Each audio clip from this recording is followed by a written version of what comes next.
Shalom.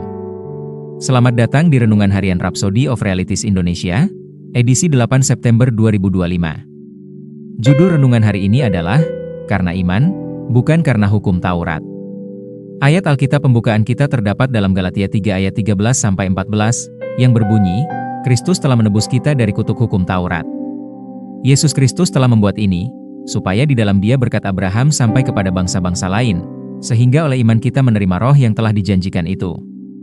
Penebusan dari kutukan hukum Taurat, sebagaimana yang tertulis dalam ayat pembuka kita, ditujukan untuk orang Yahudi, bukan untuk orang non-Yahudi. Lebih lanjut, penebusan bukanlah tujuan akhir keselamatan, melainkan pintu gerbang menuju sesuatu yang lebih besar, berkat Abraham dan janji Roh Kudus melalui iman. Hukum Taurat tidak dapat membenarkan manusia atau memberinya hidup yang kekal. Hanya iman kepada Kristus yang dapat mewujudkannya. Paulus menyingkapkan bahwa Kristus menjadi kutuk di kayu salib agar orang Yahudi terbebas dari hukuman hukum Taurat. Namun, bukan itu saja.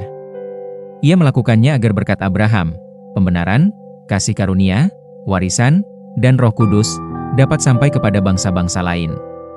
Hukum Taurat bekerja dengan syarat-syarat tertentu. Hukum Taurat didasarkan pada ketaatan.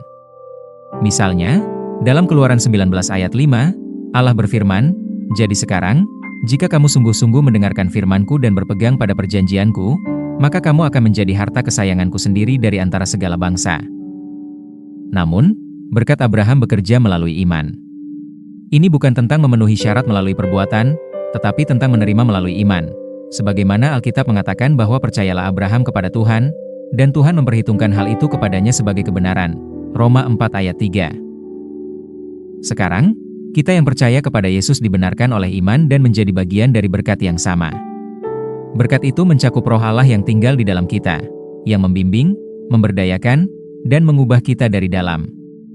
Inilah mengapa iman sangat penting dalam perjanjian baru. Roma 1 ayat 17 berkata, seperti ada tertulis, orang benar akan hidup oleh iman. Ibrani 11 ayat 6 berkata, tetapi tanpa iman tidak mungkin orang berkenan kepada Allah. Tanpa iman, engkau tidak dapat menerima berkat atau menikmati warisan. Imanmu adalah kunci dari segala sesuatu yang telah Allah sediakan bagimu di dalam Kristus. Jadi, hiduplah dengan iman. Bicarakan tentang iman, dan tanggapilah dengan iman. Iman adalah mata uang kerajaan surgawi kita. Itulah gaya hidup kita. Galatia 3 ayat 11-12, dan bahwa tidak ada orang yang dibenarkan di hadapan Allah karena melakukan hukum Taurat adalah jelas, karena orang yang benar akan hidup oleh iman. Tetapi dasar hukum Taurat bukanlah iman. Berkat-berkat perjanjian baru adalah milikmu melalui iman.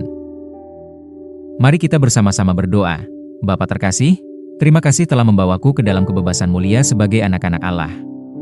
Aku hidup dalam berkat Abraham, penuh iman dan dipimpin oleh Roh Kudus. Hidupku adalah ungkapan kasih karunia, kebaikan, dan kebenaran-Mu. Aku menikmati semua yang telah disediakan Kristus bagiku. Aku bertumbuh dalam setiap aspek kehidupanku dan memenuhi tujuan ilahi-Mu dengan sukacita dan kuasa. Dalam nama Yesus, amin. Untuk lebih mendalami dan mengerti renungan kita pada hari ini, baca juga ayat-ayat berikut ini. Galatia 3 ayat 10-14, Roma 4 ayat 13-16, Ibrani 11 ayat 6. Jika kamu diberkati dengan renungan ini, silahkan berlangganan pada semua akun media sosial kami seperti YouTube, Facebook, dan Instagram. Dan jangan lupa untuk membagikannya kepada semua orang supaya mereka juga diberkati dengan firman Tuhan ini. Bagi kamu juga yang rindu untuk dilayani secara langsung, silahkan hubungi nomor yang ada di bawah ini. Sampai jumpa besok hari. Salam kasih karunia dan Tuhan Yesus memberkati. Amin.